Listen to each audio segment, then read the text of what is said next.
काल धैर्यशील कदम मला भेटून गेलेले आहेत. एवढंच त्यांनी फक्त या ठिकाणी मला सांगितलं आणि त्याने आशीर्वाद मागितलेत मला.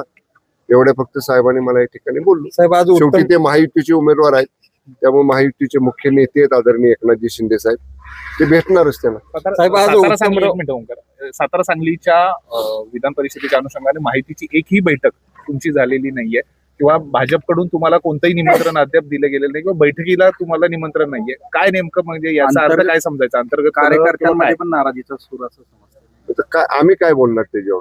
येऊ नको तर कुठल्या गाडीत बसू, अशी परिस्थिती झाली आता.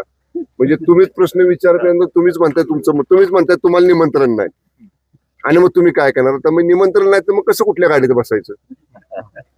खेडेगावात म्हण आहे ना बघा, आमचे लोक हसायला लागले गावाकडचे, येऊ नको तर कुठल्या गाडीत बसू. काय करणार आम्ही? चला, धन्यवाद. बरोबर आज उत्तमराव जानकर सुद्धा आमदार भेटायला आले होते. माननीय उत्तम जानकर साहेब शिंदे साहेबांचे चांगले मित्र आहेत. त्यांच्या विभागातल्या काही विकास कामांच्या प्रश्नासंदर्भात ते साहेबांना भेटायला आलेले आहेत. साहेब, राऊतांविषयीचा प्रश्न आहे. कोणते राऊत? संजय राऊत होऊन गेले, सकाळी 10 वाजून गेले, आता उद्या वाजायचे 10 सकाळी. ते आज असं म्हटले की शिंदे गटाला पश्चाताप झाला असेल तर मातोश्रीचे दरवाजे खुले.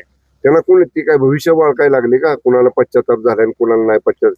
तिने काय आता कुडमुड्या दिवशीचा धंदा सुरू केला काय संजय राऊतांनी? परत ते सकाळच्या 9चा भोंगा बंद करून पोपट चिठ्ठ्या काढतो तो धंदा सुरू केला काय राऊतांनी? त्यांना म्हणा आमच्या डॉक्युमेंट बघू नका, तुमचं फाटत चाललंय, ते शिवता येते का बघा म्हणा.